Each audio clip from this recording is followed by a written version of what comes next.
Hey everybody, welcome back to a Friday edition of the NASCAR Diecast Reviews. Today we are going to be taking a look at Ross Chastain's Talladega win. This is the beamoose.org 124 scale win from Talladega. It is the ARC. I actually didn't get the elite on this one just yet. So we're going to take a look at this one here today, but let's go ahead and start with our box for the ARC. You can see here we do have the race win sleeve part and then the regular ARC. So you see there's no elite logo here. We just have Lionel Racing. And then the tag on this side is not gold, it is chrome. And you can see the number 1 Moose Fraternity Talladega win, one of 768. This is not how it's supposed to look. You're actually supposed to have the sleeve down here. I tend to put it up there to cover up the ugliest part of the box, which is that clear domed looking goofy thing. And then I put the sleeve back once it's time to put it back in the box. So that is our box. It comes with 2 inserts, and I added a 3rd insert. So those 2 inserts include the Talladega Race Wins card here, April 24th, 2022. That's kind of nuts. April 24th was the last Chastain win, so that's pretty early in the year last year. He led 1 lap the entire day, won by a 1/10 of a second, 6 cautions for 28 laps, 188 total laps, and he started 19th. We also do have the black and white winner sticker here. It comes with it. And then a little special thing that I tend to do is I like to snag these pins. You can see the Geico 500, April 24th, 2022. And this pin is available at rasdiecast.com. So if you're ever looking for these pins, I try to tell you if I'm doing the review, if I have them. This one I do have. There are certain pins I don't. So I'll let you know when those pins come up if I don't have them. But I always like to show them off just in case you're interested in finding them. So let's go ahead and dig into the car. So this car is an interesting one. It is an ARC, so I can already feel how light it is. But you see they do have the what I call charcoal or gunmetal rims. We can see our number 1 right here. We got Be Moose Cup Series. I love the location of the number 1. I have said it for a while now. I hate it when the number is mashed up on this wheel well. Now, if you put the 1 back here on the A post, do I love it? No. Is it better than being mashed all the way up, like to the point where it's all the way up on this fender? Yes, it's definitely better than that. But I absolutely hate it when it's too far forward. This is better. It's not best, but it's better. So anyway, we got beamoose.org. You can see a little bit of the rubber buildup there. Advent Health, Siemens, there's the Moose. Jockey, Worldwide Express. You can actually see a little rubber down here on that corner panel as well.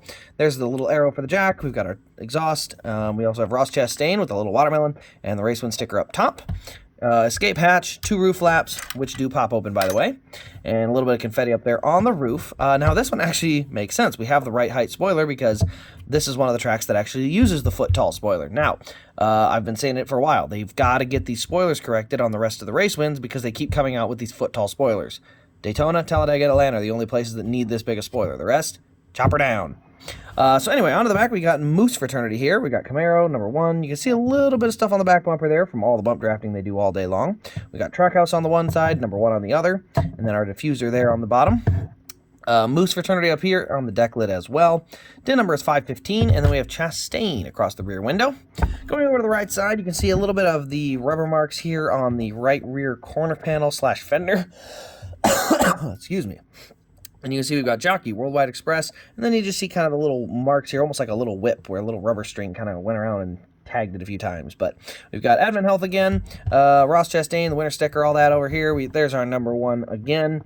We got NASCAR Cup Series. We've got the Goodyear logo as well, and then you can see those charcoal rims again. So we'll go ahead and go back to the front. You can see we do have a deep windshield banner. You can see how low that goes. Chastain and Chevy up there, and then you can see Moose Fraternity there on the hood. And then on the nose, you can just see all the rubber buildup, all those little rubber particles that are all kind of across the nose. You don't see them as much down here on the splitter. There's a couple on the air openings and stuff. You'll see a little bit, but definitely on the nose you start to see them. You can also see the hood vents there.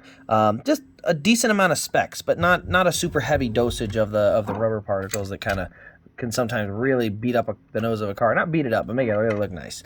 But inside here is our air vents or air boxes, the engine detail as well for the ARC. It's not overly spectacular, but it is there, so I figured I'd mention it. And we do have the posable wheels. Underneath, just a plastic chassis, 6 screws and it'll come out. So overall, it's a very solid looking car. Is it as good as the Coda win? No, I definitely think it's still a pretty good race win for the year so far. But, you know, that's one of those things you get to determine at the end of the year once they all come out and you can kind of make a better judgment. So still a pretty decent win. Talladega is always a popular track. And like I said, when you can add the pin alongside it, it's always kind of a fun fun piece to get. So anyway, guys, that'll really wrap up this review. Let me know your thoughts in the comments below for this one. Also, stay tuned to the channel for more Diecast reviews coming out all weekend long, including the Sunday special. And it's going to be a one forever to remember. So anyway, guys, that'll pretty much wrap up the video. Thanks for watching. This has been Race Craze, and we will see you in the next Diecast review.